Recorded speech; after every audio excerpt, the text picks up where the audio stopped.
সোমবার, বৃহস্পতিবার সুযোগ হলে রোজা রাখবেন। এদিনে আমি জন্মগ্রহণ করেছিলাম, তাই শুকরিয়া স্বরূপ রোজা রাখি। যারা রোজা রাখবে তাদের জন্য ইন দ্য ডে অফ জাজমেন্টে আল্লাহ স্পেশাল একটা গেট বানাবে জান্নাতে ঢোকার জন্য।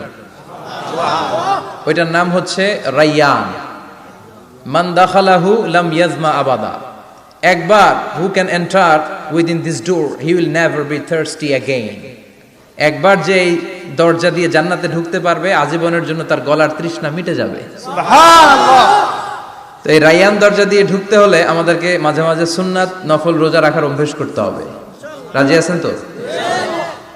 অনেক মুরব্বীরা রাখতে চায়, তো রাখতে চায় কিন্তু নিয়ম জানে না। অনেকে শুধু শুক্রবারে রোজা রাখে, এটা মাকরু। শুধু শুক্রবারে রোজা রাখা মাকরু, শুধু শনিবারে রোজা রাখা মাকরু। তো আজকে হচ্ছে ইয়াউমুল খামিস মানে বৃহস্পতিবার, কিন্তু আজকে মাগরিবের পর থেকে সূর্য ডোবার পর থেকে যে রাতটা শুরু হয়েছে, রাতটা কিসের রাত? জুমার রাত।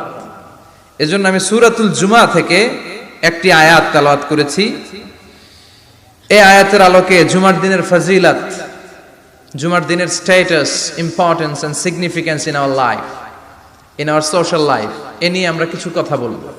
এবং জুমা কেন্দ্রিক আমাদের মধ্যে কিছু মিসআন্ডারস্ট্যান্ডিং, মিস ইন্টারপ্রিটেশন আছে, মিসকনসেপশন আছে। এগুলো নিয়ে আমরা কিছু কথা আজকে শুনবো আমলের নিয়তে। কিসের নিয়তে? সবাই কি একমত?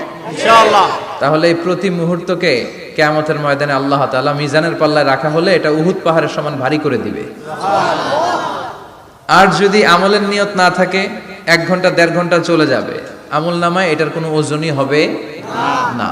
এজন্য যারা আসছেন সবাই শুরুতে নিয়ত খালেস করে নেন যে যতক্ষণ শুনবো আমলের নিয়তে শুনবো।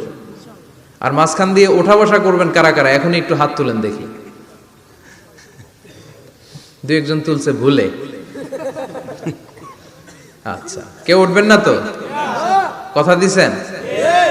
ওঠা বসা করাটা আমি পছন্দ করি না। খুব অল্প কয়েক মিনিট কথা বলবো, কিন্তু যতক্ষণ বলবো আমরা মনোযোগ দিয়ে শুনবো। ইনশাআল্লাহ পড়েন। ইনশাআল্লাহ। আরো জোরে ইনশাআল্লাহ। ইনশাআল্লাহ। তো আজকে আমরা যে সূরাটা থেকে কথা বলবো, সূরার নাম সূরাতুল জুমআ। সূরার নাম কথা কয় না? জুমআ, সূরাতুল জুমআ। আরবি শব্দ বের করার একটু চেষ্টা করবেন। করতে করতে মুখটা নরম হয়ে আসবে, তখন আরবি শব্দ বেরোবে। ইংরেজি শব্দ, হিন্দি শব্দ বলতে বলতে আরবি বেরোয় না আমাদের। হিন্দি কইতে গেলে সব মুখস্থ। এখন বাংলার চেয়ে আমাদের ছেলেপেলারা হিন্দি বেশি জানে, ঠিক কি না? যে বাংলা ভাষার জন্য আমাদের সালাম সালাম হাজার সালাম, ওই বাংলা ভাষারে ভুলে আমরা এখন হিন্দি ঢুকাইছি। তুজে দেখা তুহে জানা সানাম, সব মুখস্থ বলা বানব। দুম্মা চলে দুম, আছে না নাই? আল্লাহ হেফাজত কর। তো আজকে যে সূরা থেকে কথা শুনবো, সূরার নাম সূরাতুল জুমআ। সূরার নাম সূরাতুল জুমআ। বলেন সূরার নাম কি? সবাই বলেন সূরাতুল জুমআ। আবার বলেন সূরাতুল জুমআ। এই তো হয়ে গেছে। I consider this program as a class. Class মনে করি। I consider this tafsir as a class. তো উত্তর করতে হবে। টিচার প্রশ্ন করলে কি করতে হয়? উত্তর করলে আমরা কিছু শিখে যেতে পারবো। ইমানের একটা চেতনা লাগবে। ঘুমায় পড়লে হবে না। ঘুমায় থাকে যারা, ওই শ্রোতাদেরকে আমি বক্তব্য শোনাই না।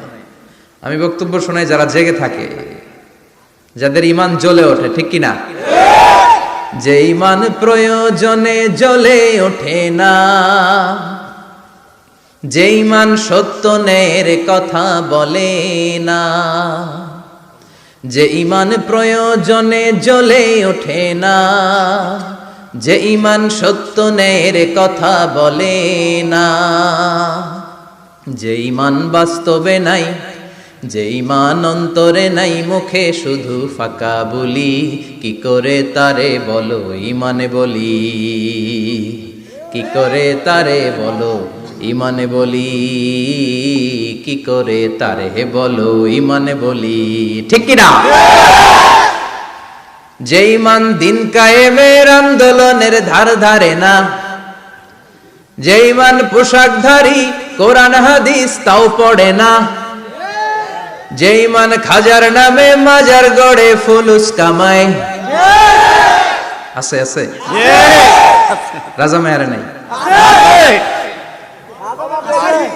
আছে? এগুলোর সাথে আমাদের কোনো সম্পর্ক না। কবরে পড়ে থাকা ব্যক্তির কাছে কিছু চাওয়া যাবে না, চাইতে হবে একজনের কাছে, তিনি কে? আল্লাহ। যে ইমান দিন মুমিন জ্বলে উঠবে আপন শক্তিতে। এখন রবির এরাকায় জ্বলে উঠুন আপন শক্তিতে। কায়েমের আন্দোলনের ধার ধারে না, যেই মান লেবাসধারী কোরআন হাদিস তাও পড়ে না, যেই মান খাজার নামে মাজার গড়ে ফুলুস কামায়, যেই মান শিরকিয়াতের আমল করে ভীত না হয়, যে ইমান বাস্তবে নাই, যে ইমান ময়দানে নাই, মুখে শুধু কথার কলি, কি করে তারে বলো ইমানে বলি,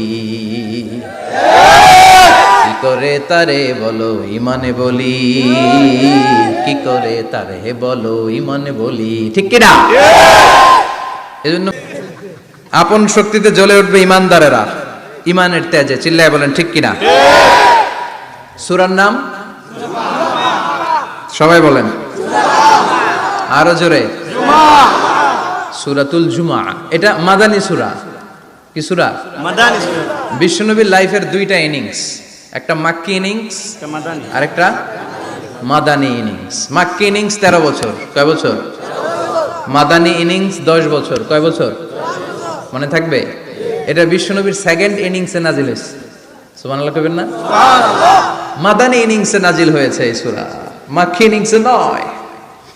বিশ্বনবীর মাক্কি জীবন আর মাদানী জীবনের কিছু পার্থক্য আছে। মাক্কি জীবনে বিশ্বনবী খুব নীরব ছিলেন, চুপিসারে তাওহীদের কথা বলতেন। মাক্কি জীবনে বিশ্বনবী সবচেয়ে বেশি ফোকাস দিয়েছেন তাওহীদের প্রতি। কিসের প্রতি? তাওহীদেরই মুর্শিদ আমার মুহাম্মাদের নাম বলো, মুহাম্মাদের নাম, আল্লাহর নাম জপলে বুঝতে পারি, আল্লাহরই কালাম বলো মুহাম্মাদের নাম। ওই নামেরই রশি ধরে যাই আল্লাহর পথে, ওই নামেরই ভেলায় চড়ে ভাসি নূরের স্রোতে, ওই নামের বাতি জেলে দেখি আরশের মুকাম বলো মুহাম্মাদের নাম। তাওহীদেরই মুর্শিদ আমার মুহাম্মাদের নাম বলো মুহাম্মাদের নাম। পড়েন আল্লাহু আকবার। মাক্কি ইনিংসের কর্মসূচি ছিল তাওহীদ, ছিল রিসালাত, ছিল আখিরাত, এগুলোর কথা বিশ্বনবী বুঝিয়েছেন। আর মাদানী ইনিংসে বিশ্বনবী সশস্ত্র সংগ্রাম করেছেন। ইসলাম শান্তিপূর্ণ ঠিক আছে, কিন্তু ইসলামের পিঠ যখন দেয়ালে লেগে যায় তখন ইসলামেরও সামনে বাড়ানোর দরকার আছে না নাই?